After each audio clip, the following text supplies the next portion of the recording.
Praise the lord. హల్లెలూయా. ఈ రాత్రి ఈ ప్రార్థన కూడికకు చేరి వచ్చిన మీ అందరికి వందనాలు, స్తోత్రాలు చెల్లిస్తూ ఉన్నాను. సహోదరుడు విజయ్ కుటుంబాన్ని గడిచిన కాలమంతయు కూడా ప్రభు ఎన్నో మేళ్ళు చేశారు. ఈ కూడిక ద్వారా దేవుడు ఇంకా అధికమైన మేళ్ళు ప్రభు చేయబోతూ ఉన్నారు. కుటుంబంలో దేవుడు చేసిన ప్రతి మేళ్లను బట్టి అందరూ రెండు చేతులు ఎత్తి దేవునికి స్తోత్రాలు చెప్దాం. స్తోత్రం స్తోత్రం స్తోత్రం స్తోత్రం స్తోత్రం స్తోత్రం స్తోత్రం స్తోత్రం స్తోత్రం స్తోత్రం.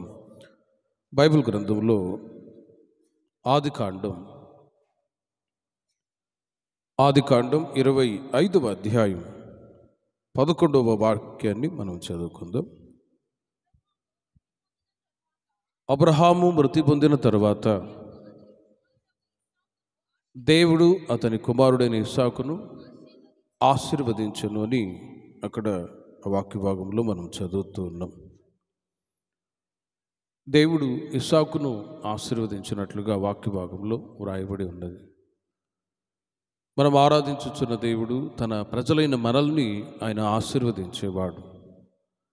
ఇక్కడికి చేరి వచ్చిన మీ కుటుంబాలన్నిటినీ, మీ పిల్లల్ని, ఈ కూడిక ఏర్పాటు చేసిన సహోదరుని కుటుంబాన్ని, కుటుంబస్తులందరినీ ప్రభు దీవించి ఆశీర్వదించదురుగాక.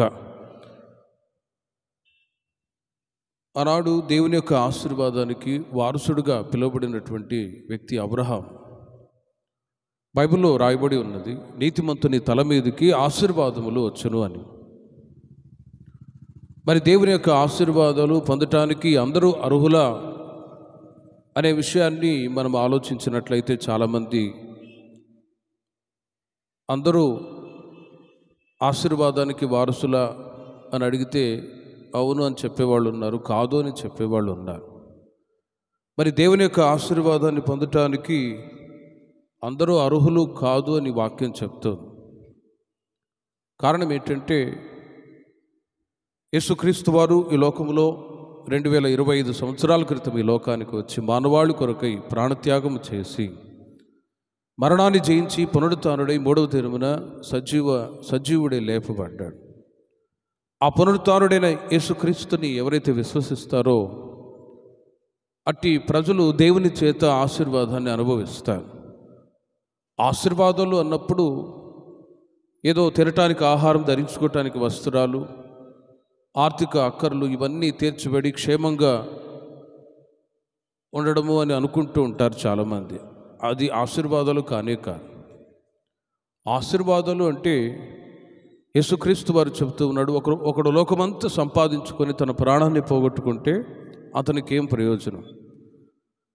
లోకములో బ్రతకటానికి, జీవించటానికి అన్నీ ఉన్నాయి, కానీ నిత్యరాజ్యానికి వారసుడు కాకపోతే ఏం ప్రయోజనం అని వాక్యం చెప్తుంది.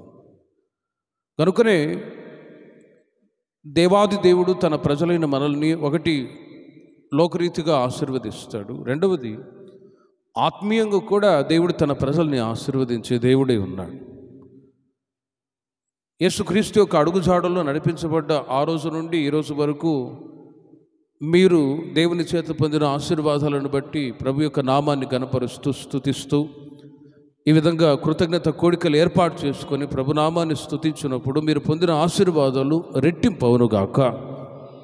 మరొక వైపు ఆత్మ సంబంధమైన ఆశీర్వాదాలు కూడా దేవుని సన్నిధిలో మీరు అనుభవిస్తూ ఉన్నారు.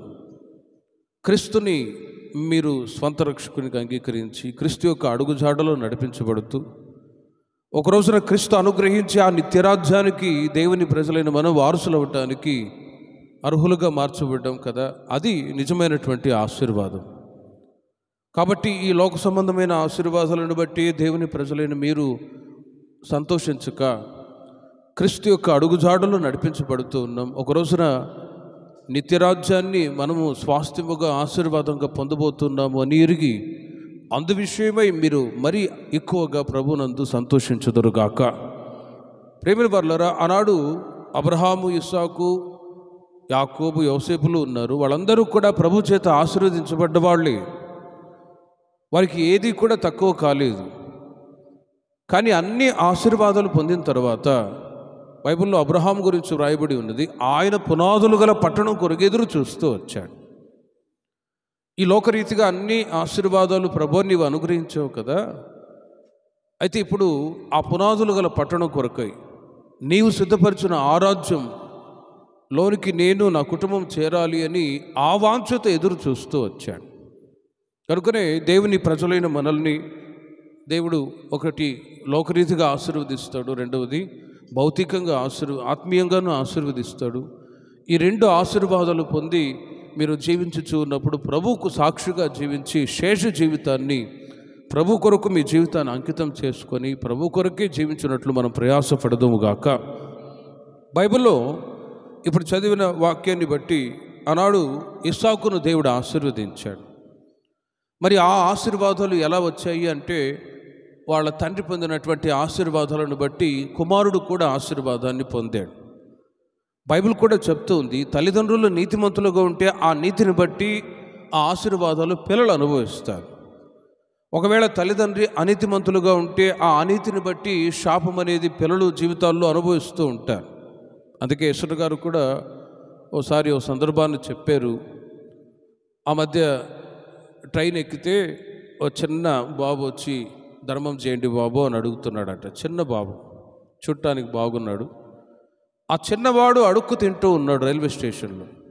యెషయా గారు అడిగారట, ఎవరే నేను నాతో పాటు తీసుకెళ్తాను, వస్తావా అంటే వస్తాను అంటాడు. మరి అతని గురించి విచారణ చేస్తూ మీ అమ్మ ఎదురా, మీ నాన్న ఎక్కడున్నాడు అంటే మా అమ్మ ఎక్కడో ఉంది, మా నాన్న ఎక్కడో ఉన్నాడు. గమనించండి, తల్లి ఒకవైపు తండ్రి మరొక వైపు ఉండి పిల్లల్ని వదిలేసి విచ్చలవిడిగా వాళ్ళు జీవించే జీవిత విధానాన్ని బట్టి ఈరోజున పిల్లలు రైల్వే స్టేషన్లో బస్ స్టాండ్లో అడుక్కు తింటూ ఉన్నారు. దానికి గల కారణం ఏంటంటే తల్లిదండ్రులు చేసేటువంటి పాప కార్యాలను బట్టి ఆ శాపం అనేది పిల్లలు అనుభవిస్తూ పిల్లల జీవితాలు కూడా గందరగోళంగా మారిపోయి వాళ్ళు కూడా విచ్చలవిడిగా బ్రతికి చివరికి నరకానికి ఆహుతైపోయే పరిస్థితులు కూడా ఎదురవుతూ ఉన్నాయి. అందుకే ధర్మశాస్త్రములో బైబిల్లో వ్రాయబడి ఉంది, తల్లిదండ్రులు దేవుని చేత ఆశీర్వదించబడితే ఆ ఆశీర్వాదాలు తరతరాల వరకు పిల్లలు అనుభవించుదురుగాక. అదే ఒకవైపు తల్లిదండ్రులు అనీతిమంతులుగా జీవిస్తే ఆ అనీతిని బట్టి శాపం కూడా కలుగుతూ ఉంటుంది. కానీ వాక్యం చెబుతుంది, మనం శాపానికి దూరంగానే ఉండాలి. దేవుడు తన ప్రజలను ఎల్లప్పుడూ ఆశీర్వదించేవాడే కానీ శాపానికి గురి చేసేవాడు కానే కాదు. అందుకే దేవాది దేవుడు తన ప్రజల క్షేమాన్ని కోరి నా యుద్ధకు రండి, నేను మిమ్మల్ని ఆశీర్వదిస్తాను, మీకు తోడై ఉంటాను అని ఎన్నో ఆశీర్వచనపు వచనాలు ఉన్నాయి, ఆదరించే మాటలు ఉన్నాయి, ధైర్యపరిచే మాటలు ఉన్నాయి. వీటన్నిటిని బట్టి దేవుని ప్రజలైన మీరు క్రీస్తు యుద్ధకు వచ్చినప్పుడు దేవుడు అనుగ్రహించే భూ సంబంధమైన పరసంబంధమైన ఆశీర్వాదాలన్నీ రాబోయే రోజుల్లో సమృద్ధిగా మీరు అనుభవించుదురుగాక. ఆనాడు అబ్రహామును బట్టి దేవుడు ఇస్సాకును ఆశీర్వదిస్తూ వచ్చాడు. అబ్రహామును బట్టి ఇస్సాకును దేవుడు ఆశీర్వదిస్తూ వచ్చాడు. బైబిల్లో రాయబడి ఉన్నది, ఆత్మీయంగా మనము కూడా అబ్రహాము సంతతి వాళ్ళమే. గలతీయులకు రాసిన పత్రిక 9వ అధ్యాయము 9వ వాక్యాన్ని, గలతీయులకు రాసిన పత్రిక 3వ అధ్యాయము 9వ వాక్యాన్ని గమనించి చూడండి. కాబట్టి విశ్వాస సంబంధులే విశ్వాసము గల అబ్రహాముతో కూడా ఆశీర్వదించబడుదురు అని వ్రాయబడి ఉన్నది. భౌతికంగా ఆనాడు అబ్రహాము ఉన్నాడు, ఆయన కుమారుడైన ఇస్సాకు కూడా ఉన్నాడు. అక్షరీకంగా వాళ్ళు ఆశీర్వదించబడ్డ వాళ్ళు. గలతీ సంఘానికి పౌలు గారు తెలియజేస్తారు, ఆత్మీయంగా మనము అబ్రహాము సంతతి వాళ్ళమై ఉన్నాం ఆత్మీయంగా. కాబట్టి విశ్వాస సంబంధులే విశ్వాసము గల అబ్రహాముతో కూడా ఆశీర్వదించబడుదురు అని వాక్యం చెప్తుంది. ప్రభు మీద విశ్వాసం ఉంచాం. ఆ విశ్వాసాన్ని బట్టి అబ్రహాము ఆనాడు అన్ని విషయాలలో ఆశీర్వదించబడ్డాడు. కుమారుడైన ఇస్సాకు కూడా ఆశీర్వదించబడ్డాడు. ఆత్మీయ సంతతిగా అబ్రహాము సంతతిగా మనము కూడా విశ్వాస సంబంధులే విశ్వాసం గలవారై ప్రభు చేత ఆశీర్వదించబడుదురని వాక్యం చెప్తోంది. 14వ వాక్యాన్ని కూడా మీరు చూడండి. అబ్రహాము పొందిన ఆశీర్వచనము, గలతీయులకు రాసిన పత్రిక 3వ అధ్యాయం 14వ వాక్యాన్ని కూడా మీరు చూడండి. అబ్రహాము పొందిన ఆశీర్వచనము క్రీస్తు యేసు ద్వారా అన్ని జనులకు కలుగుటకై క్రీస్తు మన కోసము శాపమై మనలను ధర్మశాస్త్రం యొక్క శాపము నుండి విమోచించను అని పౌలు గారు తెలియచేస్తూ ఉన్నారు. ఆనాడు అబ్రహాము ద్వారా ఆయన కుమారుడైన ఇస్సాకు ఆశీర్వదించబడ్డాడు. గలతీ సంఘానికి పౌలు గారు చెప్తూ ఉన్నారు, అన్ని జనులైన మనము కూడా విశ్వాస సంబంధులైన మనల్ని ప్రభు ఆశీర్వదిస్తూ ఉన్నాడు. మరి ఆ ఆశీర్వాదాలు ఎలా కలిగాయి అనే సంగతి కూడా పౌలు గారు తెలియచేస్తూ ఉన్నారు. అబ్రహాము పొందిన ఆశీర్వచనం క్రీస్తు యేసు ద్వారా అన్య జనులకు కలుగుటకై లోతుగా వాక్యాన్ని ధ్యానించినప్పుడు, ఆనాడు ఇశ్రాయేలు ప్రజలు అబ్రహాము సంతతి వాళ్ళు ఒక్కసారి ఆకాశం వైపు చేతులెత్తి యెహోవా అని మొరపెడితే చాలు, సాక్షాత్తు ప్రభువే దిగి వచ్చి వారిని ఆశీర్వదించేవాడు. యూదులు దేవుని ప్రజలు, ఇశ్రాయేలులు అంటే దేవునికి ఎంతో ప్రేమ.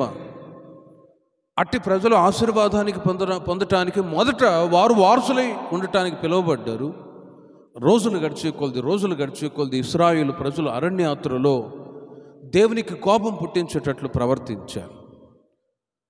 దేవునికి కోపం వచ్చేటట్లుగా వాళ్ళు ప్రవర్తించిన ప్రవర్తన వలన యెషయా, యెహెజ్కేలు, ఇర్మియా గ్రంథాల్లో మీరు చదివినట్లయితే ఇశ్రాయేలు ప్రజలు స్వజనులై ఉండగా, వాళ్ళు ఆశీర్వాదానికి వారసులై మొదట పిలువబడి ఉండగా వారిని త్రోసివేసి అన్ని జనులైన మనల్ని ఆశీర్వాదానికి వారసులుగా దేవుడు ఎంచాడండి. హల్లెలూయా.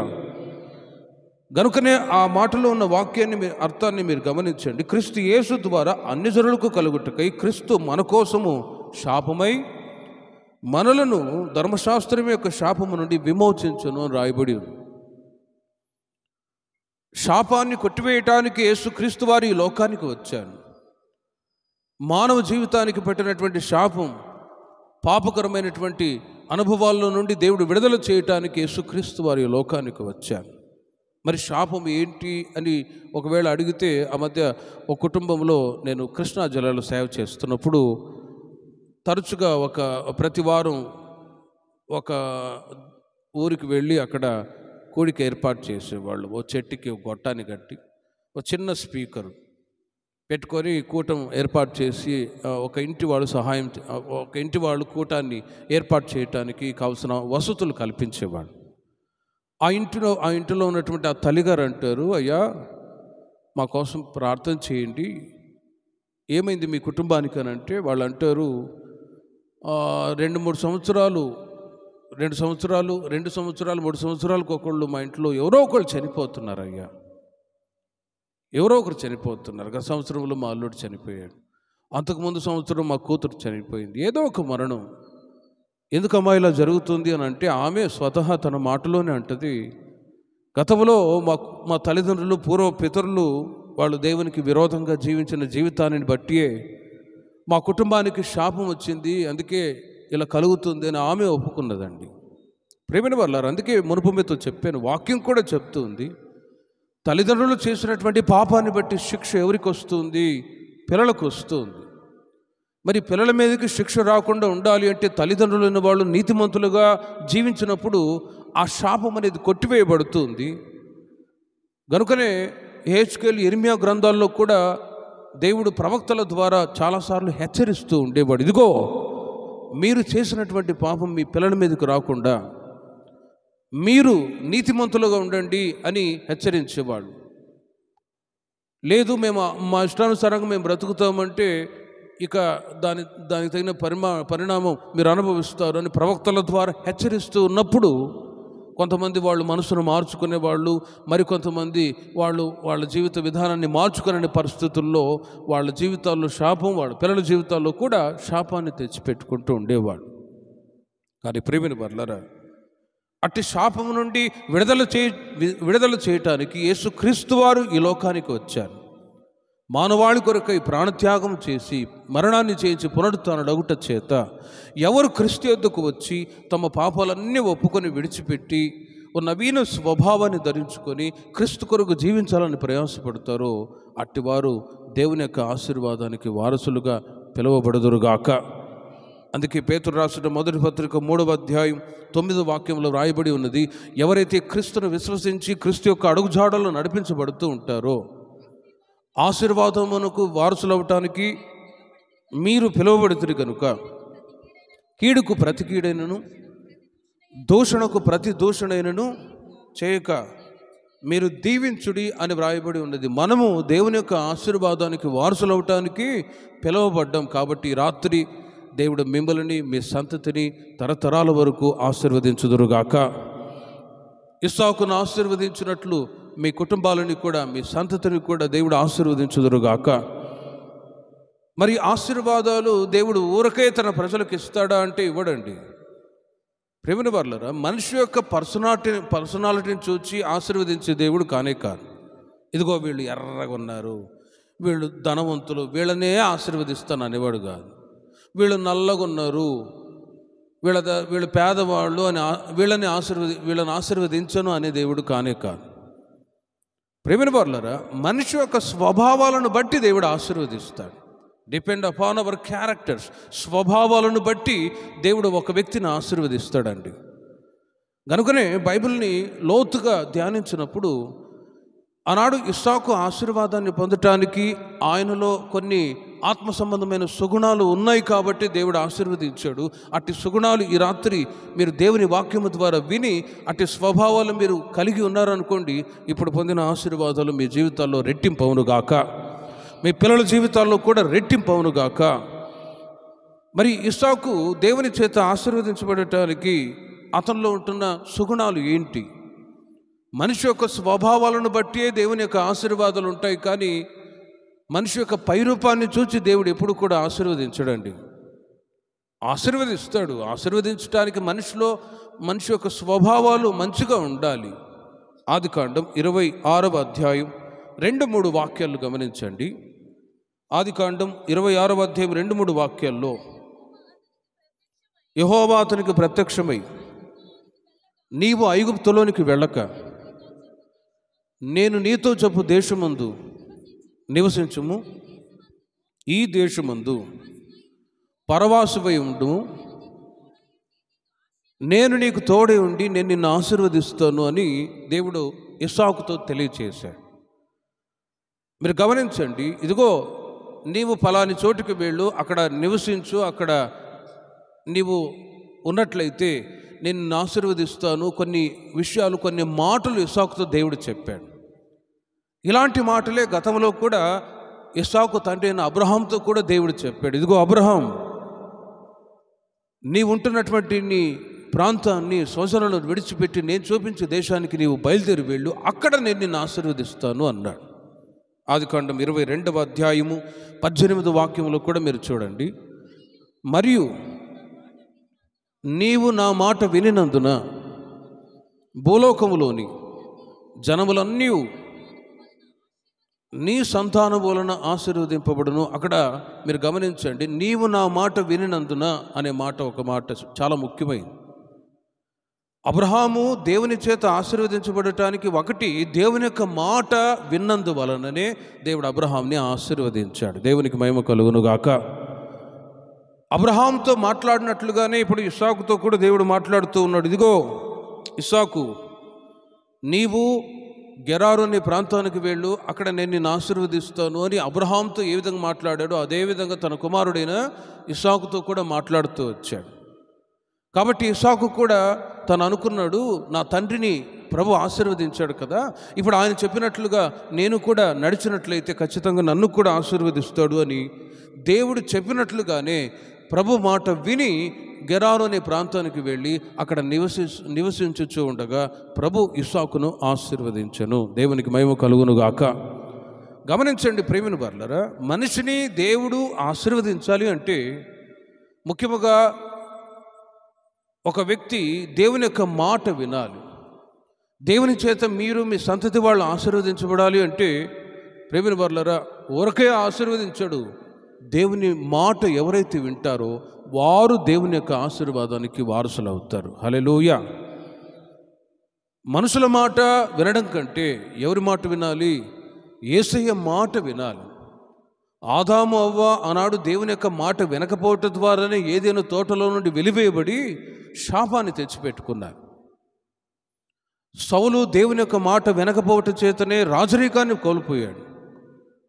దేవుని యొక్క మాట ఎవరైతే శ్రద్ధగా విని ఆ విధంగా తమ జీవితాన్ని కట్టుకుంటూ ఉంటారో వాళ్ళ జీవితాలలో ఆశీర్వాదాలు పెరుగుతూనే ఉంటాయి కానీ తగ్గవు. హల్లెలూయా.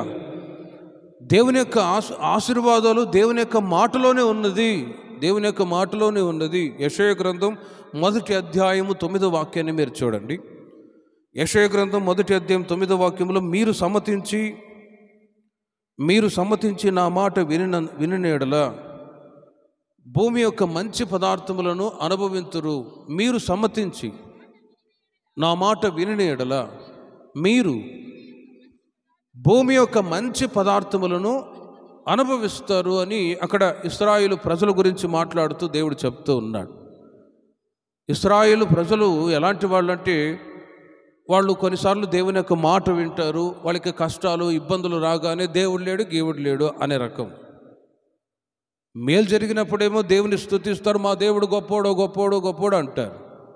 ఏదైనా కీడు జరిగిందా, ఇక దేవుడు లేడు గీవుడు లేడు. మోషే, ఈ అరణ్యములు ఎందుకు మమ్మల్ని తీసుకొచ్చావు? ఆహారం లేకుండా నీళ్లు లేకుండా మేము అల్లాడిపోతూ ఉంటే మమ్మల్ని చంపడానికి తీసుకొచ్చావా అని కష్టాలు వచ్చినప్పుడు దేవుని యొక్క మాట వినకుండా దేవునికి విరోధంగా కోపం పుట్టించే కార్యాలు చేస్తూ వచ్చారు. మేలు జరిగినప్పుడేమో దేవుడు మేలు చేశాడు అని అంటారు. ప్రియమైన వారలారా, ఇలాంటి పరిస్థితుల్లో దేవుడు వాళ్ళతో యెషయా ప్రవక్త ద్వారా చెప్తూ ఉన్నాడు, ఇదిగో ఇశ్రాయేలులారా, నేను మీకు తండ్రి, మీరు నాకు పిల్లలై ఉండగా పిల్లలుగా మిమ్మల్ని పెంచి పెద్ద చేశాను. ఇప్పుడు మీరు నా మీద తిరగబడి ఉన్నారు. 1వ అధ్యాయము 1వ వాక్యాల్లో మీరు గమనించి చూడండి, నేను మీకు తెలియచేస్తాను. ఇదిగో నేను మిమ్మల్ని పెంచి పెద్ద చేశాను, ఇప్పుడు మీరు నా మీద తిరగబడి ఉన్నారు. ఎద్దు తన కామందును, గాడిద తన సొంత దొడ్డి తెలుసుకుంటుంది, నా ప్రజలకు తెలివి లేదు. ఎందుకంటే అడ్డగాడిదలాగా 2 మార్గాల్లో తిరుగుతూ ఉన్నారు, అందుకే తిడుతూ ఉన్నాడు. నేను తిట్టట్లేదు, వాక్యం. ఎద్దులు ఉన్నాయి, గాడిదలు ఉన్నాయి. రోజంతా వదిలిపెడితే రేపల్లె మొత్తం తిరిగి మళ్ళీ ఇంటికి వస్తాయి రావు. కానీ నా ప్రజలకు తెలివి లేదు అని ప్రభు బాధపడుతూ ఉన్నాడు ఇశ్రాయేలు ప్రజల గురించి. ఎందుకు ఆ మాట చెప్తున్నాడంటే, 2 మార్గాల్లో నడిపించబడుతూ ఉన్నారు. దేవుడు కావాలి, ప్రార్థన కావాలి, అవ్వ కావాలి, బువ్వ కావాలి అంటారు. దేవుడు కావాలి, ఆ తర్వాత లోకము కావాలి. ప్రేమను వారు 2 పడవల మీద కాలు పెడితే ఏమవుతుంది? ప్రపాతములు మునిగి చేస్తారు. ఉంటే యేసు ప్రభు బిడ్డలుగానే ఉండాలి, లేకపోతే సాతాను పిల్లలుగానే ఉండాలి. కానీ 2 మార్గాల్లో ఎప్పుడు కూడా నడవకూడదు. ఈరోజున క్రైస్తవ సమాజంలో చాలామంది ఇలాంటి పరిస్థితుల్లోనే ఉన్నారు. అందరూ కాదు, కొందరు. ప్రియమైన వారలారా, ఒక్కసారి ఆలోచించండి. దేవుని యొక్క ఆశీర్వాదాన్ని పొందటానికి దేవుడు ఊరకే ఆశీర్వదించడు. నువ్వు ఎలాగైనా జీవించి, ఎలాగైనా బ్రతుకు, నాయనా నేను నిన్ను ఆశీర్వదిస్తాననే దేవుడు కానే కాదు. నీవు దేవుని యొక్క మాట విని నీ జీవితంలో, నీ బ్రతుకులో మార్పు చెంది విడిచిపెట్టవలసిన చెడ్డ స్వభావాలన్నీ కూడా విడిచిపెట్టి మంచి స్వభావాలను నీవు ధరించుకొని క్రీస్తుకు నీవు సాక్షిగా జీవించగలిగితే నీవు అడిగినవన్నీ కూడా నా దేవుడు సమృద్ధిగా దయచేదురుగాక. చప్పట్లు కొట్టండి గట్టిగా. మీరు సమ్మతించి నా మాట వినని యెడల భూమి యొక్క మంచి పదార్థములను అనుభవిస్తారు. వినకపోతే మీరు ఖడ్గం పాలవుతారని నెక్స్ట్ ఆ వాక్యంలో వ్రాయబడి ఉన్నది. గనుక ప్రేమిని వర్లరా, మనం ఖడ్గం పాలవటానికి మనం ఎప్పుడు కూడా ఇష్టపడము. మన పిల్లలు మనము ఆశీర్వాదకరంగా ఉండాలని ప్రభు కోరుకుంటూ ఉన్నాడు, మనము కూడా ఇష్టపడుతూ ఉన్నాం. బట్ 1 కండిషన్, దేవుడు చెప్పిన మాట మీరు వింటూ ఉన్నారు, మందిరానికి వస్తూ ఉన్నారు, ప్రార్థనలకు వెళుతూ ఉన్నారు, ఎక్కడ వెళ్ళినా సభలకు వెళుతున్నారు, అక్కడ మీటింగ్లు పెడుతున్నారు, ఇక్కడ మీటింగ్లు పెడుతున్నారు, వెళ్ళాలి, మంచిదే. కానీ ద వర్డ్ ఆఫ్ గాడ్, దేవుని యొక్క మాట మీరు వింటూ ఉండగా ఆ మాటను బట్టి నీవు మార్పు చెందుతున్నావా లేదా? మార్పు కలిగి ఉంటే ఖచ్చితంగా నీవు దేవుని చేత ఆశీర్వదించబడదుగాక. మార్పు లేకుండా ఎన్ని వాక్యాలు విని మార్పు చెందని స్థితిలో ఉంటే ఆశీర్వాదాలు రావండి. గనుక ప్రియమైన వారలారా, బైబిల్ ఉన్నది ఉన్నట్టుగానే ఖండించి చెప్తోంది, వాక్యం ఉన్నది ఉన్నట్టుగానే తెలియజేస్తుంది. మీరు సమ్మతించి నా మాట వింటే భూమి యొక్క మంచి పదార్థములను అనుభవిస్తారు, లేకపోతే మీరు ఖడ్గం పాలవుతారు. గనుకనే ఇస్సాకు భయపడి, మా నాన్న దేవుని యొక్క మాట విన్నాడు కాబట్టి ఆయన ఆశీర్వదించబడ్డాడు, ఇప్పుడు నేను కూడా ప్రభు మాట వింటే ఆశీర్వదించబడతాను అని దేవుని యొక్క మాట ప్రకారమే గెరారు అనే ప్రాంతానికి వెళ్ళాడు. అక్కడ గుడారం వేసుకొని అక్కడ నివసించాడు. అక్కడ ఉన్నటువంటి భూమిని దున్ని విత్తనం వేస్తే 100 ఆశీర్వాదాన్ని పొందాడు. దేవునికి మహిమ కలుగునుగాక. రెండవదిగా ఆదికాండం 26వ అధ్యాయం 12వ వాక్యాన్ని మీరు చూడండి. ఇస్సాకు ఆ దేశమందున్నవాడై విత్తనము వేసి ఆ సంవత్సరం 100 ఫలము పొందెను. యెహోవా అతన్ని ఆశీర్వదించెను గనుక ఆ మనుషుడు గొప్పవాడాయును. ప్రేమైన వర్లరా, అక్కడ మీరు గమనించండి. రెండవది, ఇస్సాకు ఆశీర్వదించబడటానికి ఆయనలో ఉంటున్న రెండవ సుగుణం ఏంటంటే విశ్వాసం కలిగిన వాడు. పొలములో విత్తనం వేశాడు. మరి వేసిన విత్తనం, ఒక్కొక్క విత్తనము కూడా 100 ఫలం ఇవ్వాలి అంటే ఎలా సాధ్యం? ప్రేమైన వర్లరా, ఈ జూన్ జూలై మాసం రాగానే చాలామంది రైతులు అప్పుడప్పుడు ప్రతి సంవత్సరం గమనించినట్లయితే ఫోన్ చేసి లేక మందిరానికి వచ్చి విత్తనాలు తీసుకొని వచ్చి ప్రార్థన చేయించుకొని వెళ్తారు. అయ్యా, ఈ సంవత్సరం విత్తనం వేయబోతున్నాను, మంచి పంట పండాలి, ప్రార్థన చేయండి అని. ప్రేమైన వర్లరా, బై ప్రేయర్, ప్రార్థన ద్వారా విశ్వాసంతో వాళ్ళు వెళ్ళి విత్తనం వేసినప్పుడు ఒక్కొక్క విత్తనము కూడా 100 ఫలం ఇస్తుంది. క్రైస్తవులకి, దేవుని ప్రజలకి దేవుని యొక్క సహాయమే ఎంతైనా అవసరం. మనకున్న తెలివితేటలు, జ్ఞానము, అండబలము, కండబలం దేనికి పనికిరాదు. కనుకనే ప్రతి విషయంలో ప్రార్థన సహాయాన్ని కోరుకొని దైవ సేవకుల దగ్గరికి వచ్చి ప్రార్థన చేయించుకొని వెళ్తూ ఉంటారు. ఆనాడు ఇస్సాకు కూడా విత్తనం వేశాడు. దానంతటా అదే మొలుస్తుందిలే, నాకెందుకులే అని వదిలిపెట్టాడా? లేదు, పొలంలో వెళ్ళి ప్రేమైన వర్లరా అక్కడ విశ్వాసంతో కనిపెడుతూ ఉన్నాడు. ప్రభువా, ఒక్కొక్క విత్తనం కూడా 100 ఫలం ఇవ్వాలి అని విశ్వాసంతో ఎదురు చూస్తూ వచ్చాడు. గనుకనే ప్రభు ఇస్సాకుని దేవుడు 100 ఆశీర్వదిస్తూ వచ్చాడు. దేవునికి మహిమ కలుగునుగాక. ఎందుకంటే అతడు ప్రభువును నమ్మినవాడు, నీతిమంతుడు, యథార్థంగా జీవిస్తూ ఉన్నాడు వాడు. కాబట్టి దేవుడు ఖచ్చితంగా నన్ను ఆశీర్వదిస్తాడు అనే విశ్వాసంతో విత్తనం వేస్తే 100 ఫలం ఇచ్చింది. యేసుక్రీస్తు వారు మత్తయి వార్త 6వ అధ్యాయంలో మీరు యేసుక్రీస్తు వారు చెప్తున్న మాటలు మీరు చూడండి. ఆకాశ పక్షులను చూడండి, అవి విత్తవు, కొయ్యవు, కొట్లలో కూర్చుకొనవు, అయినను మీ పరలోకపు తండ్రి వాటిని పోషించుచూ ఉన్నాడు. మీరు వాటికంటే బహుశ్రేష్ఠులు కారా? ఆకాశ పక్షులను పోషించు దేవుడు మిమ్మల్ని పోషించడా? పోషిస్తాడు. కానీ పరలోక రాజ్యాన్ని, నీతిని మొదట వెదకుడి, అప్పుడు అవన్నీ మీకు అనుగ్రహింపబడును అని తెలియచేస్తూ ఉన్నారు. ఆనాడు ఇస్సాకు విత్తనం వేసి తాను 100 ఆశీర్వాదాన్ని పొందటానికి రెండవది విశ్వాసం కలిగినవాడు. ఒకటి విధేయత కలిగినవాడు, దేవుని మాట విన్నవాడు. రెండవది విశ్వాసం కలిగినవాడండి. వాక్యం చెప్తుంది, విశ్వాసం లేకుండా దేవునికి ఇష్టలై ఉండుట అసాధ్యము, అసాధ్యము. లోతుగా వాక్యాన్ని ధ్యానించినట్లయితే ప్రియమైన వర్లరా, నాకు విశ్వాసం ఉంది, కానీ వాక్యం చెప్తుంది క్రియలు లేని విశ్వాసం మృతము. యాకోబు రాసిన పత్రిక యాకోబు రాసిన పత్రిక 2వ అధ్యాయము 20వ వాక్యములో మీరు గమనించండి. అక్కడ యాకోబు తన పత్రికలో వ్రాస్తూ ఉన్నారు, ఇదిగో ఆ పూటకి ఆహారము లేకుండా ఎవడైనా ఒకడొచ్చి, అయ్యా నాకు ఆహారం లేదు, దయచేసి ఆహారాన్ని ఇవ్వండి అని మీ దగ్గరకు వచ్చి అడిగారు అనుకోండి, వెళ్ళ దేవుడు చూసుకుంటాడు పో అన్నట్టు ఏం ప్రయోజనం? అడుక్కునే వాళ్ళు వస్తారు. అయ్యా ధర్మం చేయండి బాబు, ధర్మం చేయండి బాబు అని ఇంటికి వస్తారు. వెళ్ళు అని అంటే ఆ ఇంటికి వెళ్తారు. వాళ్ళు కూడా వెళ్ళు అని అంటారు, ఆ ఇంటికి వెళ్తారు. వెళ్ళి వెళ్ళి వెళ్ళి వెళ్ళి వెళ్ళి ఇంకా నిజాంపట్నం బీచ్లో వెళ్ళి దూకి చావాలి. అడుక్కునేవాడు గతి లేకుండానే అడుగుతాడు. కాబట్టి ఏదో ఒకటి ఇచ్చి పంపిస్తే మేలు. ప్రేమిన వర్లరా, ఒక్కసారి ఆలోచించండి. విశ్వాసం కలిగిన వాడు, వాక్యం చెప్తుంది విశ్వాసం ఉంది కానీ క్రియలు లేని విశ్వాసం మృతము. ఆ పూటకి ఆహారం లేనివాడు నీ ఎద్దుకు వచ్చినట్లయితే వెళ్ళు, దేవుడు చూసుకుంటాడులే అంటే ఏం ప్రయోజనం? ఆ పూటకి సరైన వస్త్రాలు లేకుండా, అయ్యా ఏదైనా పాత వస్త్రాలు ఇవ్వండి అని ఒకవేళ నీ దగ్గరకు వచ్చి అడిగితే నువ్వేం చెప్పాలి? వెళ్ళు, అదిగో అక్కడ చలి కాచుకుంటున్నారు, వెళ్ళి నువ్వు కూడా చలి కాచుకోపో, దేవుడు చూసుకుంటాడు పో అంటే ఏం ప్రయోజనం? అందుకే అక్కడ రాయబడి, ఇప్పుడు చదవండి ఆ మాటని, వ్యర్థుడా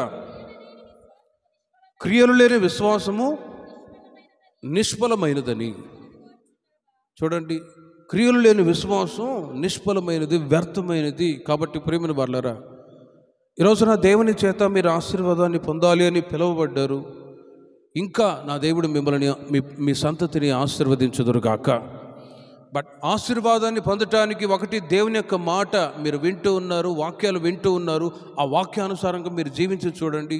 ఇప్పుడు పొందిన ఆశీర్వాదాలు ఇంకా మీ కుటుంబాల్లో పెరుగునుగాక. రెండవది, ప్రభు మీద విశ్వాసం ఉంచి మీరు అడుగుతూ ఉన్నారు. విశ్వాసంతో క్రియలు లేని విశ్వాసం మృతమని వాక్యం చెబుతూ ఉంది. ఆ క్రియలతో కూడిన విశ్వాసం కలిగి ప్రభు ఎదుట నడుచుకున్నట్లయితే ఖచ్చితంగా మీ విశ్వాసాన్ని బట్టి వాక్యం చెబుతుంది, మీరు ఏవైతే ప్రభు దగ్గర అడుగుచూ ఉన్నారో అవి పొంది ఉన్నామని నమ్మండి, అప్పుడు అవన్నీ మీకు అనుగ్రహింపబడును. కాబట్టి ప్రభు సన్నిధిలో ప్రభు దగ్గర మీరు విశ్వాసంతో అడిగి చూడండి. అప్పుడప్పుడు కొంతమంది వస్తారు. ఆ మధ్య ఒక సహోదరుడు వచ్చాడు, అన్నయ్య నేను ఇంటర్వ్యూకి వెళుతున్నాను, మరి నేనుండే ప్రాంతంలోనే ఉద్యోగం వచ్చేటట్లు ప్రార్థన చేయండి అన్నాడు. సరే అలాగే చేస్తాను, ఖచ్చితంగా దేవుడు చేస్తాడు, నీవు విశ్వాసంతో ఉండు అన్నా. ప్రార్థన చేయించుకొని వెళ్ళాడు, ఎగ్జామ్ రాశాడు. తను కోరుకున్నట్లుగానే తన సొంత ఊర్లోనే ఇప్పుడు ఉద్యోగం చేస్తూ ఉన్నాడు. దేవునికి మహిమ కలుగును గాక. ఇంకో సహోదరి వచ్చింది, అన్నయ్య నేను బనగానపల్లిలోనే అక్కడే కానిస్టేబుల్గా జాబ్ చేయాలని ఇష్టపడుతున్నాను, మరి ప్రార్థన చేయండి అన్నాను. ఈ మాటను బట్టి ఇదిగో విశ్వసించు, ప్రభు ఆయన వద్దకు వచ్చిన వారందరి దగ్గర అడిగింది ఒకటే, ఇదిగో నీవు నమ్ముచున్నావా? మీరు నా వద్దకు వచ్చినప్పుడు ఇది టెంకాయ తీసుకురండి, లేకపోతే గుమ్మడికాయ తీసుకురండి, నిమ్మకాయలు తీసుకురండి, గుండు గీసుకొని మీ ఈ పిచ్చెంటికలని తీసుకురండి అని అడుగుతాడా? అడగడు. ఆయన అడిగింది ఒకటే, ఇదిగో నీవు విశ్వసిస్తూ ఉన్నావా? అవును ప్రభువా నేను నమ్ముచున్నానంటే, నమ్ముట నీ వలనైతే నమ్మువానికి సమస్తము సాధ్యం, అంతే.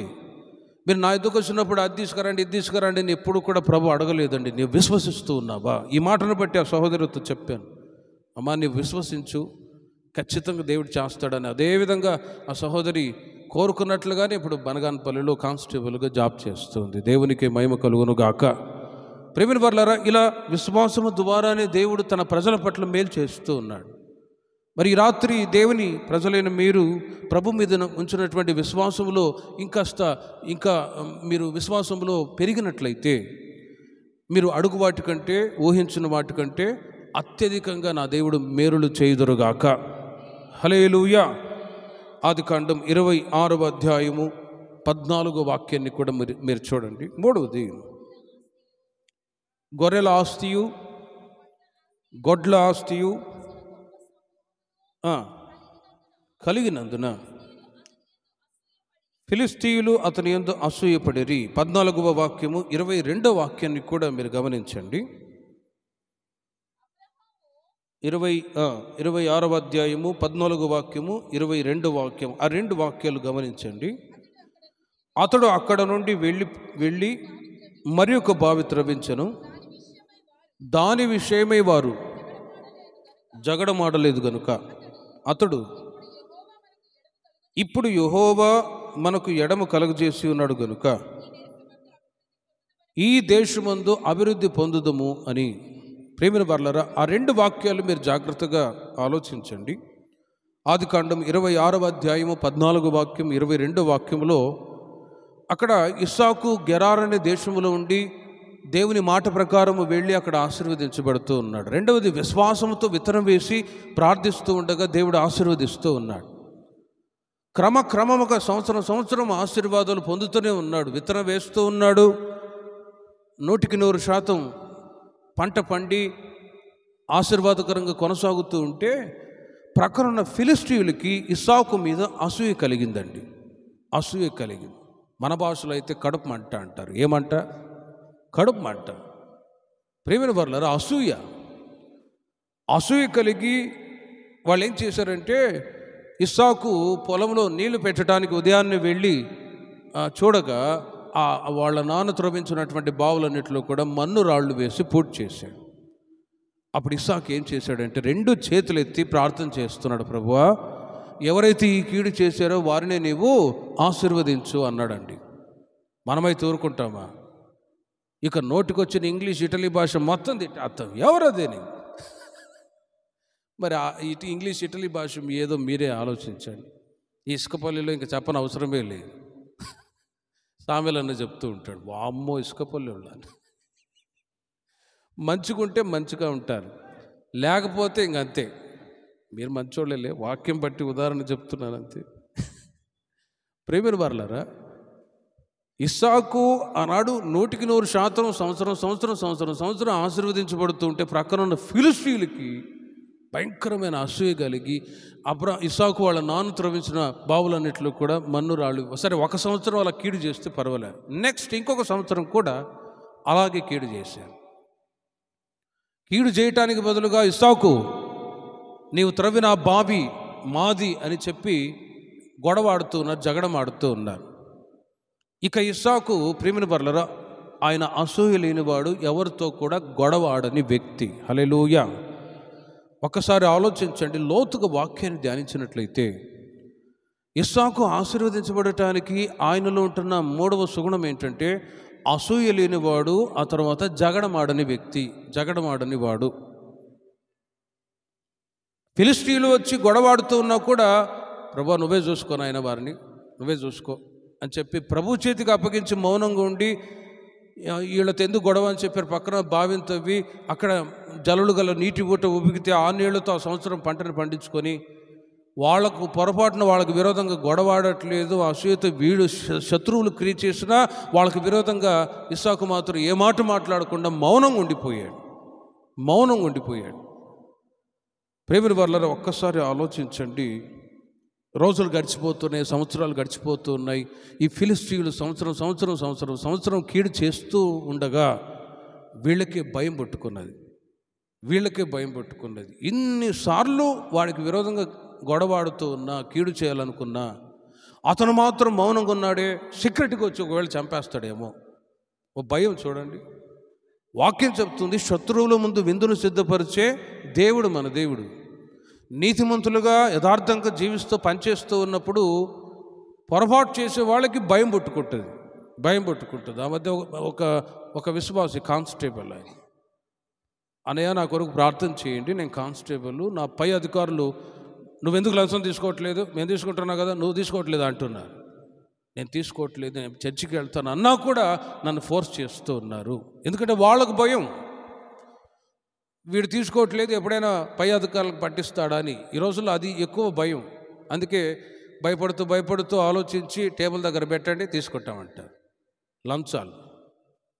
ఒక్కసారి ఆలోచించండి, ఫిలిష్తీయులు ఇస్సాకుకు విరోధంగా కీడు చేయాలన్నా, గొడవాడాలన్నా ముందుకు వస్తూ ఉన్నారు. కానీ ఏ ఒక్కరి మీద గొడవాడకుండా అసూయ లేనివాడుగా ప్రభు సన్నిధిలో ప్రార్థన చేసుకుంటూ మౌనంగా ఉండిపోయాడు. రోజులు గడిచే కొలది ప్రేమిన వారలారా, 29వ వాక్యానికి వచ్చేసరికి వాళ్ళందరూ కూడా గుంపు కూడి వచ్చి ఇస్సాకు దగ్గరకు వచ్చి, ఇస్సాకు ఇదిగో మేము నిన్ను ముట్టక నీకు మేలే తప్ప మరేమీ చేయక నిన్ను సమాధానముగా పంపివేసితిమి గనుక నీవును మాకు కీడు చేయకుండానట్లు నీతో నిబంధన చేసుకుందుమనియు.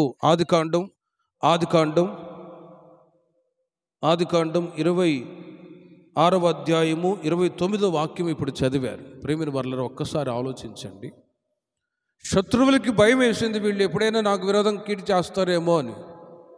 కానీ వాళ్ళలోనే భయం కలిగి వాళ్ళు అంటారు, ఇస్సాకు నీకు విరోధంగా ఇంత కీడు చేసినా కూడా కీడు నీకు కలగలేదు అంటే నిజంగా నీవు దేవుని చేత ఆశీర్వదించబడిన వ్యక్తివి. చప్పట్లు కొట్టండి అందరూ గట్టిగా. హల్లెలూయా. శత్రువులే ఇస్సాకుకు విరోధంగా సాక్ష్యం చెప్తూ ఉన్నారు. ఆయనకు విరోధంగా మాట్లాడిన వాళ్ళే ఆయన గురించి మంచి సాక్ష్యం చెప్తున్నారు. నీవు నిజంగా దేవుని చేత ఆశీర్వదించబడిన వ్యక్తివి. ఒకసారి ఆలోచించండి. మరి దేవుని యొక్క ఆశీర్వాదాలు పొందటానికి మరి మనం ఎలా బ్రతకాలి?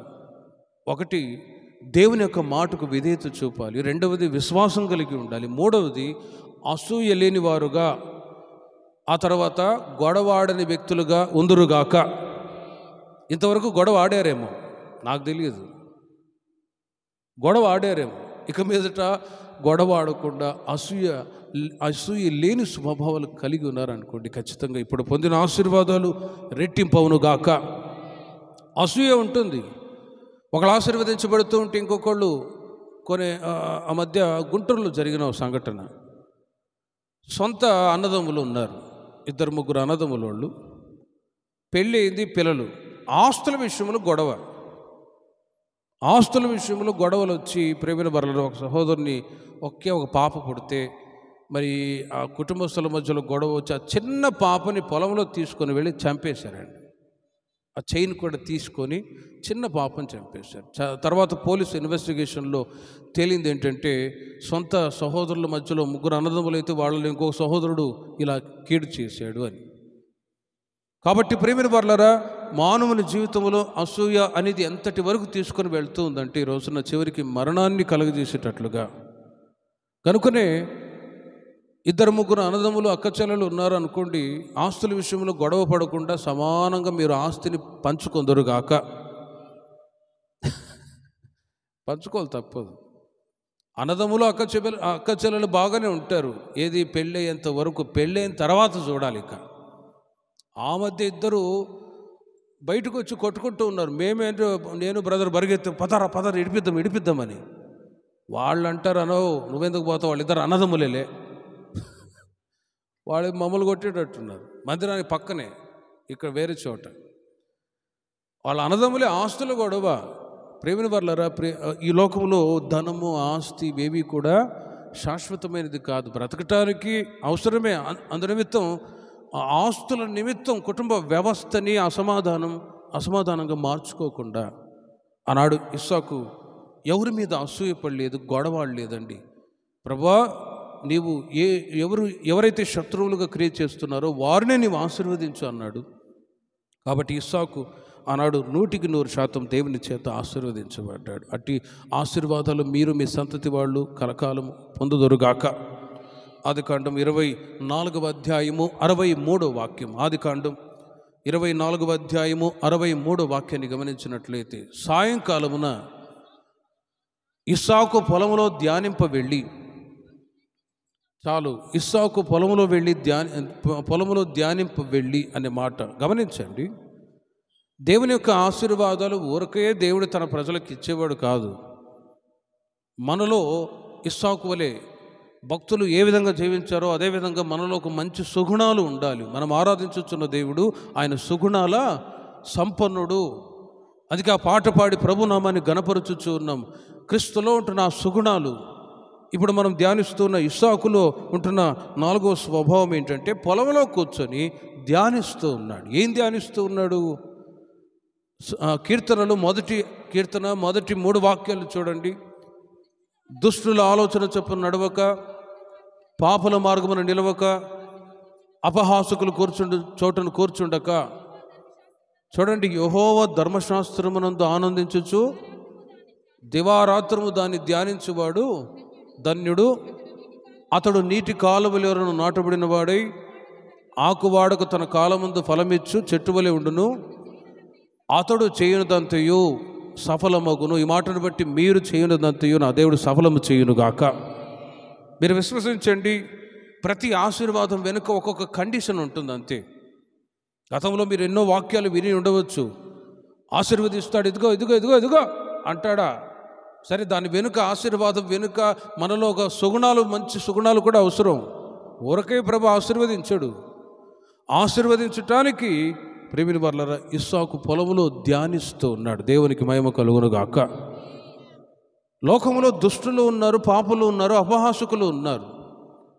పొలంలో కూర్చొని పేకాట ఆడేవాళ్ళు ఉంటారు. పొలంలో కూర్చొని పనికిమాలిన మాటలు మాట్లాడుకునే వాళ్ళు ఉంటారు. పొలంలో కూర్చొని ప్రేమిన వర్లరా, ఇస్సాకు ధ్యానిస్తూ ఉన్నాడు. ప్రభువా, నీవు ఆశ్చర్య కార్యాలు చేసే దేవుడు, నీవు గొప్ప దేవుడు అని దేవుని గురించి, దేవుని ప్రసన్నతను గురించి, దేవుని యొక్క కార్యాల గురించి ధ్యానిస్తూ ఉన్నాడు.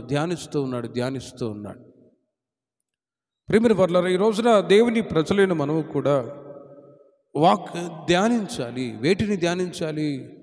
దేవుని యొక్క వాక్యాన్ని మీరు ధ్యానించి, ధర్మశాస్త్రమును, ఆ వాక్యములు మీరు చూడండి. యెహోవా ధర్మశాస్త్రమును ఆనందించుచు దివారాత్రములు దానిని ధ్యానించువాడు ధన్యుడు. మీకంటే అదే పనండి పాస్టర్ గారు, మాకెక్కడ ధ్యానించడానికి టైం ఉంటుందని మీరు అంటారేమో. ఆ కీర్తన రాసింది ఎవరండి?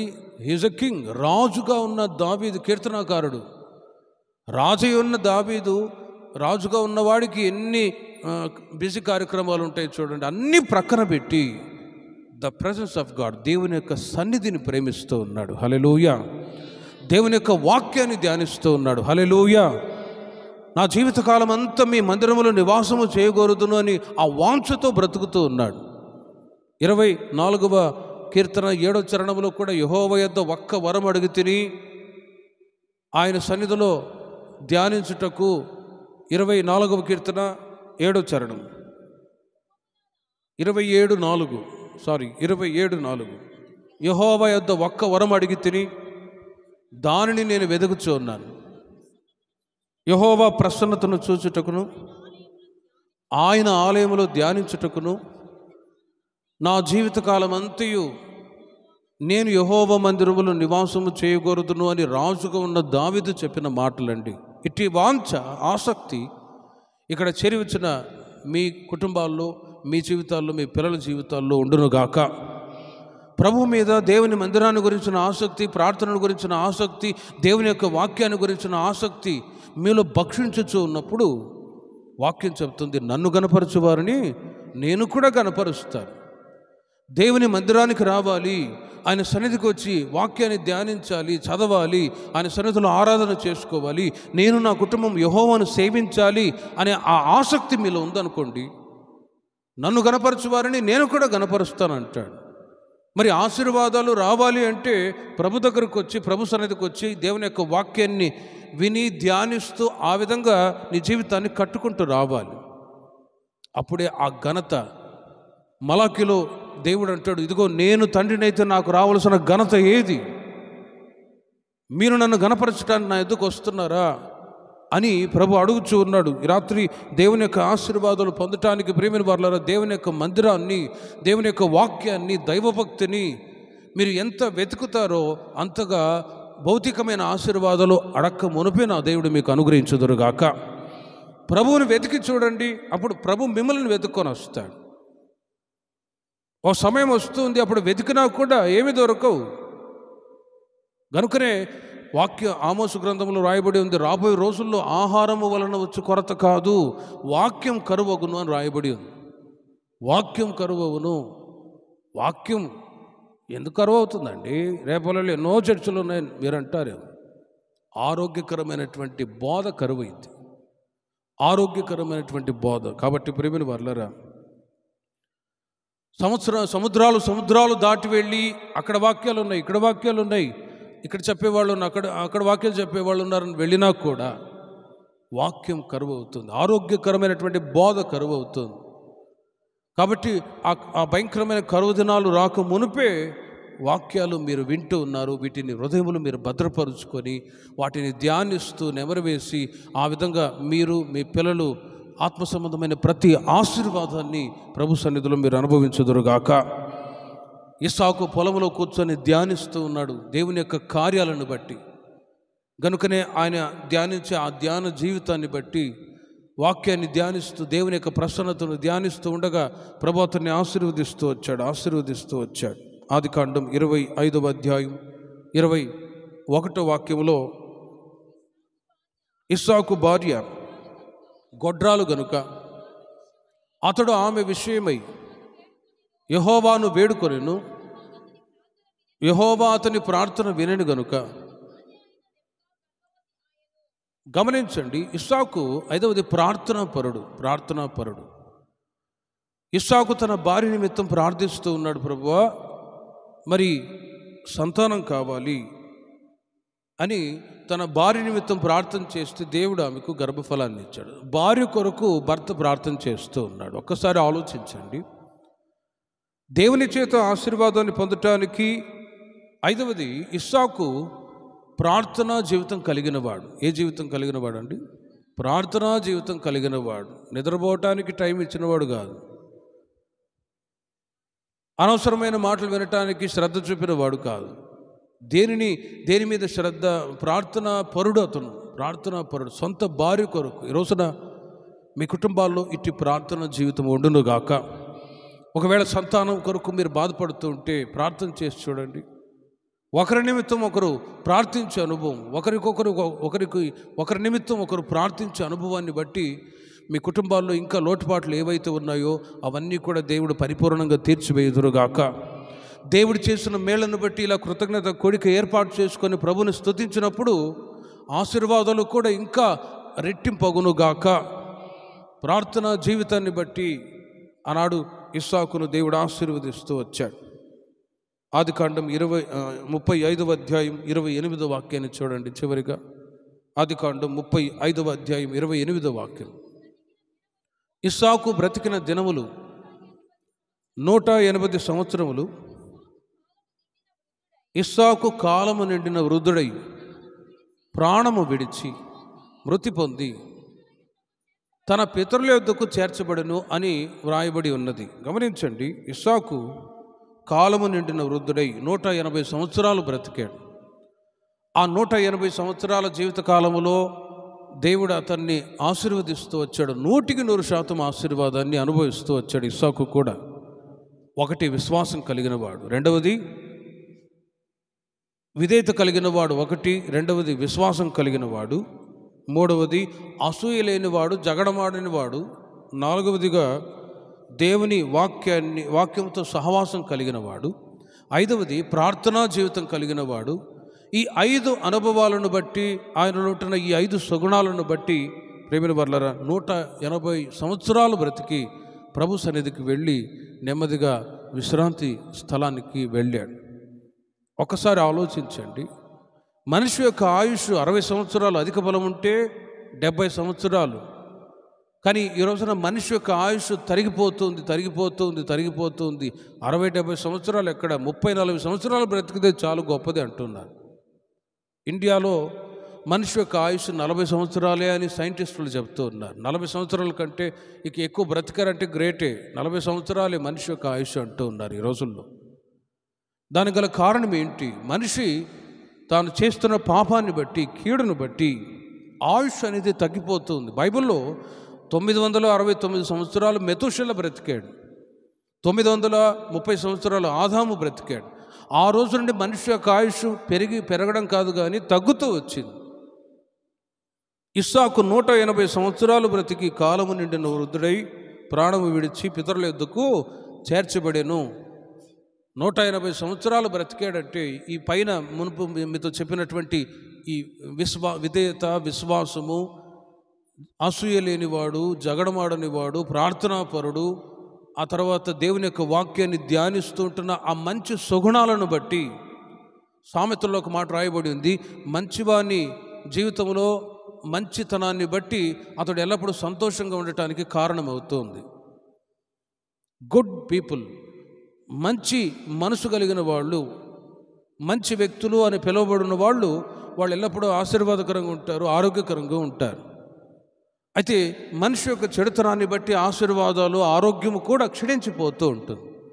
కానీ ఇస్సాకు 180 సంవత్సరాలు తాను జీవించిన జీవిత కాలంలో దేవునికి ప్రీతికరమైన జీవితాన్ని జీవించి ప్రభు దగ్గరికి వెళ్ళాడు. గలతీయులకు రాసిన పత్రిక 6వ అధ్యాయం 7వ వాక్యంలో వ్రాయబడి ఉన్నది, మనిషి ఏది విత్తుతాడో అదే పంటను కోస్తాడు అని. మోసపోకుడి, దేవుడు వెక్కిరింపబడడు. మనుషుడు ఏమి విత్తునో ఆ పంటనే కోయును. మనిషి నీతిని, పరిశుద్ధతను, దైవభక్తిని విత్తాడనుకోండి, దానిని బట్టి ఆశీర్వాదాలు కూడా పొందగలడు. మనిషి ఏది విత్తునో అదే పంట కోస్తాడు. ఒక్క ఉదాహరణ చెప్పి నేను ముగిస్తాను. ఆ మధ్య ఒక ముగ్గురు దొంగలు ఉండేవాడు. ఆ ముగ్గురు దొంగలు ఒక ఇంట్లో, ఒక శ్రీమంతుని ఇంట దొంగతనం చేసి ఒక 15 లక్షలు కొట్టుకొచ్చారు. ఓ మైదానంలో వెళ్ళి ఊరి బయట ముగ్గురు కూర్చొని మాట్లాడుకుంటున్నారట, ఒరేయ్ 15 లక్షలు మనం కొట్టుకొచ్చాం, నీకు 5 లక్షలు, నీకు 5 లక్షలు, నాకు 5 లక్షలు రా అని మాట్లాడుకున్నారు. సరే మంచిదే, పంచుకుందాం. సరే ఆకలేస్తుందిరా, దానికి ముందు మనం ఏదైనా తిని తర్వాత పంచుకుందాంలే అని వాళ్ళ ముగ్గురు మాట్లాడుకున్నారు. ఒకడిని పంపించారు, నువ్వు వెళ్ళి హోటల్కి వెళ్ళి బిర్యానీ తీసుకురారా, తిన్న తర్వాత ముగ్గురు డబ్బులు పంచుకుందామని. సరే వెళ్ళి ఒకడే వెళ్ళాడు. వీళ్ళిద్దరు కూర్చొని మాట్లాడుకుంటున్నారు, రేయ్ ఈ 15 లక్షల్లో చెరసగం తీసుకుందాం. నీకు 7.5 లక్ష, నాకు 7.5 లక్ష, వాడిని చంపేద్దాం లేరా అని వాడు వీళ్ళిద్దరు ఆలోచన చేస్తూ కూర్చున్నారు. వాడేమో బిర్యానీ తీసుకోవడానికి వెళ్తున్నాడు. మార్గంలో వెళ్తూ ఉన్నవాడు వాడికి ఒక ఆలోచన వచ్చింది. ఏం ఆలోచన? 15 లక్షలు డబ్బులు కొట్టుకొచ్చాం కదా, ఈ 15 లక్షలు నేనొక్కడిని తీసుకుంటే బాగుంటుంది కదా. సరే, హోటల్కి వెళ్ళి ఆ బిర్యానీలో విషం కలిపి తీసుకొద్దాం రే అనుకొని మనసులో అనుకొని వాడు వెళ్ళి బిర్యానీలో విషం కలిపి తీసుకొని వస్తూ ఉన్నాడు. వీళ్ళిద్దరేమో వాడు రాగానే కొట్టి చంపేద్దాంరా, ఆ డబ్బు ఇద్దరు పంచుకుందామని వీళ్ళిద్దరు ప్లాన్. వాడేమో వెళ్ళిన వాడు ఆ ప్లాన్లో, మాస్టర్ ప్లాన్లో వెళ్ళాడు. వాడు రాగానే వీళ్ళిద్దరు పట్టుకొని వాడిని రాయితో కొట్టి చంపేశారా, ఇది చచ్చాడు రే. ఇక మిగిలిన 5 లక్షల్లో నీకు 2.5, నాకు 2.5 ఎక్స్ట్రా వచ్చింది లేరా అని చెప్పి, సరే బిర్యానీ తిందామని చెప్పి ఆ బిర్యానీ తిని వీళ్ళిద్దరు చచ్చారు. చూడండి, మరి ఆ 15 లక్షలు ఎటుపోయాయి? మనిషి ఏది విత్తునో అదే పంట కోస్తాడు. కాబట్టి ప్రియమైన వాళ్ళరా, ఈ కృతజ్ఞత కోడికలో దేవుడు మీ కుటుంబాల్లో ఎన్నో మేళ్ళు చేస్తూ వచ్చారు. ఇంకనూ నా దేవుడు మేలులు చేయుదురుగాక. కానీ ఇస్సాకును గురించి కొన్ని విషయాలు మీకు చెప్పాను. ప్రభు చేత మీరు ఆశీర్వాదానికి వారసులు అవటానికి మనం పిలువబడ్డాం. ఆశీర్వాదాలు పొందటానికి మనలో ఉంటున్న స్వభావాలే కారణమండి. స్వభావాలలో మార్పు రావాలి. సంవత్సరాలు జరిగే కొలది, సంవత్సరాలు గడిచే కొలది దేవుని యొక్క వాక్యపు వెలుగులో మిమ్మల్ని మీరు పరిశీలించుకొని ఈ విధంగా ఉన్నానా లేదా అని టాలీ చేసి, ఒకవేళ లేకపోతే మనసు మార్చుకొని క్రీస్తు యేసునకు కలిగిన ఈ మనస్సు మీరును కలిగి ఉండుడి అని పౌలు గారు తెలియచేస్తున్నారు సంఘానికి. కాబట్టి స్వభావాల మీదే ఆశీర్వాదాలు ఆధారపడి ఉంటాయి అని ఎరిగి ఇస్సాకులో ఉంటున్న ఈ దైవికమైన స్వభావాలన్నీ కలిగి 100% ఇంకా మీరు మీ సంతతి వాళ్ళు ప్రభు చేత దీవించబడదురుగాక. ప్రార్థన చేసుకుందాం. విన్న వాక్యాన్ని బట్టి అందరూ ప్రార్థన చేసుకుందాం. హల్లెలూయా.